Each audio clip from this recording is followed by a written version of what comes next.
You are not in control. As much as you want to be, as much as you might need to feel safe, I think you have to understand that in this life, in this world, you are unmoored from, I don't know, safety and dominion over things, over others.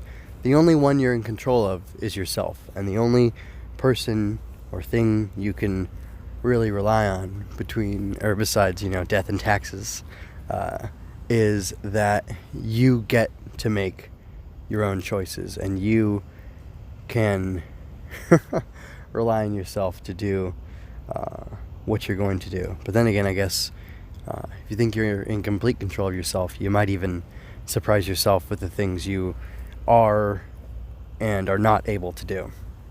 Anyway, this is MJ. I love comics. I love Star Wars. I have an increasingly more complicated relationship with Star Wars. And right now I'm here to talk about the Age of Resistance Supreme Leader Snoke one-shot.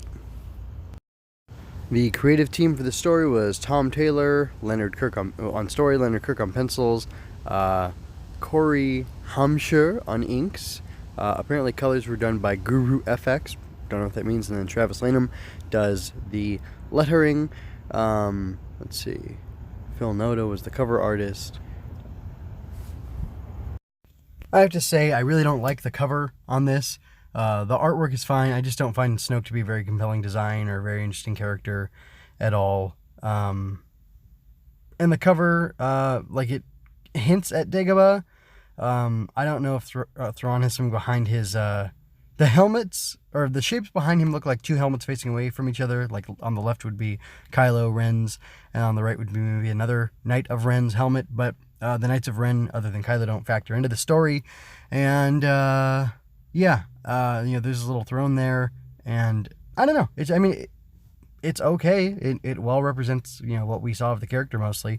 But, not really much of what's inside besides the vines of Dagobah.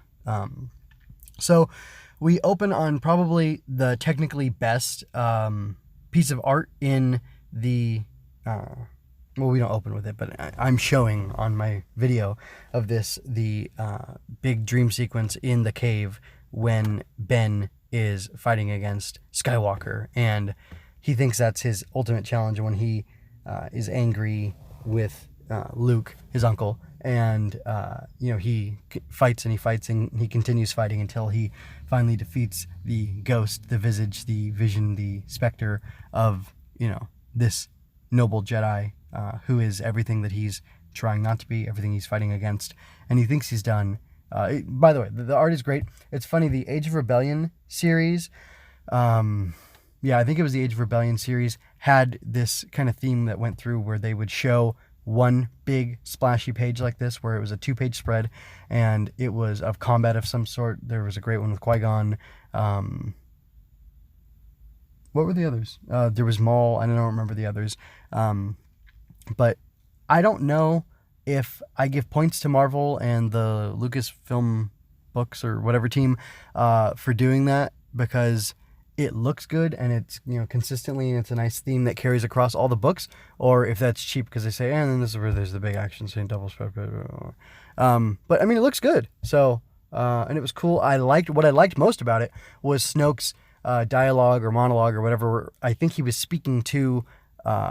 I believe he was maybe psychically connecting to Ben or Kylo Ren and talking to him, speaking to his mind, and that's pretty cool. I miss that from Star Wars. There should be more of the mental connection between people, because it just makes sense. It's what we saw in Empire, right? Anyway, the other day I read and reviewed Spider-Man, or Amazing Fantasy 15, which is the debut of Spider-Man, and in it I mentioned the fact that the characters are off model sometimes, and the coloring is not realistic and kind of janky, and that the Dark Horse Star Wars stuff got me used to hyper realistic looking, very consistent, very clean digital artwork, and the coloring was muddy and muted because it was realistic, and we see some of that here too. and it's just kind of interesting the difference between modern and classic comics, and not that modern comics can't do that, but it's just interesting the way they do it here. But then there's funny inconsistencies to me, like there's when Snoke takes Ben or Kylo, to the tree. Sorry, Last Jedi ruined that for me. Anyway, when Snoke takes Ben, Kylo Ren, geez Louise, to the tree, to go into the cave, the tree cave, because trees are caves, I guess, in Star Wars land. Anyway, it's realistic. The blocking of it is ominous and foreboding, and there's some good blocking, like I said, the way the characters are posed and the way their faces look, even that communicates kind of the ominous sense there, and it's all effective. But I wonder if it wasn't colored realistically, muddy, drably, could it pop even more and bring those emotions to the fore? Because I don't know, it'd be interesting to see. But I mean, it looks good. It's just, technically it's good, but could it be great if it wasn't technical and accurate? So I feel pretty conflicted about this comic. And if you're watching the video, there's just more art. It says it's a Snoke one-shot, but it's really about Kylo Ren, I think. To me, it's about some of the methods that Snoke uses to train Kylo Ren, and it's even about Kylo Ren's struggle with the light, and it's basically about Snoke, spoilers, getting deceived by Ben Skywalker, or I should say Ben Solo, into believing that he really is fully committed to the dark. And it almost works as a presage, foreshadowing for what happens in the throne room in The Last Jedi, which I appreciate. And obviously this Age of Resistance thing takes place before The Last Jedi, maybe even before.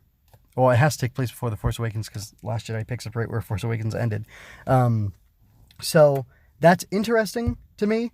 But again, it feels like it's so much about Kylo that it's not really a Snoke comic. And I don't appreciate that. I'm not one of these people. I liked the "your Snoke theory sucks" thing, because people were saying it was Mace Windu, and people were saying all these crazy things, and it was a failed clone of Palpatine, which I could buy that, whatever, deformed or got these messed up face because of that sort of thing. That's cool. I can deal with that. We had 99, or was that what we called it? I think it was 99 in the Clone Wars. So we've seen failed cloning technology, or a failed cloning result in Star Wars before, and that's kind of a neat thing to address.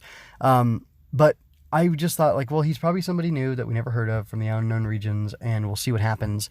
And I guess I was just wanting to see what happened. And honestly, the way that, sorry, I'm going to stop now because I'm transitioning from criticizing or critiquing, reviewing this comic to talking about Star Wars generally, my feelings on Abrams and Johnson and how they, and Lucasfilm, Kathleen Kennedy, all those people handled this new trilogy. Some of my favorite stuff was probably Snoke's dialogue or monologue or whatever, the stuff that was coming from him. I like the fact that he respects Luke. He respects and fears Luke as a legitimate threat to him, and that he talks about using fear, crystallizing it into anger, and then using that anger to tap into the dark side of the Force to use your power and exert dominance and mastery over others. I don't know. There's kind of an interesting thing where, like, when he tells Ben to leave, or whatever, F it, man. When he tells Kylo to leave behind the helmet because he can't pretend to be Vader on Dagobah. Like, I guess something cool and mythological is that you have to face your true self in that cave. That's what that's about. And like your greatest fear. But the weird thing is that apparently Snoke could have seen it, so Kylo like blew up the cave so that he couldn't see that he had showed mercy on his parents and hadn't killed them. So I guess we get to see the struggle in Kylo Ren to get rid of Ben Solo. But again, that just makes the story about Ben and not about Snoke, and I kind of don't appreciate that. I looked at the back of the book, and it shows that there's going to be one for, multiple other Force or, sequel era. I'm not going to call it Resistance, damn it. Sequel era characters. And I'll probably check out the Kylo Ren one. I don't know, the Rey will be worthwhile, but maybe I'll check that out. We'll see. I mean, if they're in different months, I'll definitely pick them up because I'm kind of down to one comic a month, new one, because it's kind of all I can handle. Lots going on right now. So anyway, that was my review. It was okay. The art was fine. The cover was eh. The story wasn't really about Snoke, though, so what's the point of all that? That doesn't really make sense to me, to make a Snoke comic and then not have it be about the man himself. But overall it was entertaining, and some of his insights into like the way the dark side works and things like that were interesting, and I honestly would not recommend this to anybody. I would just say, hey, you want to know what happens? I'll tell you what happens. They go to Dagobah and this stuff happens, and that's about it. So that's all I have to say about this comic.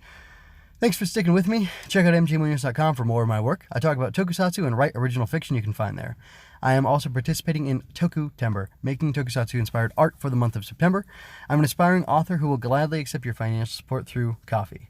Swinging Through Comics can be found on YouTube, iTunes, Google Play, Stitcher, and mjmunoz.com/STC. Relevant links are in the show notes. If you had a good time, like and share this. Subscribe and ring that bell to catch me next time I'm swinging through comics. By the way, if you want to hear me just talk about Star Wars, let me know, and I can also do that for a little while and talk about the feelings of TFA and The Last Jedi's successes.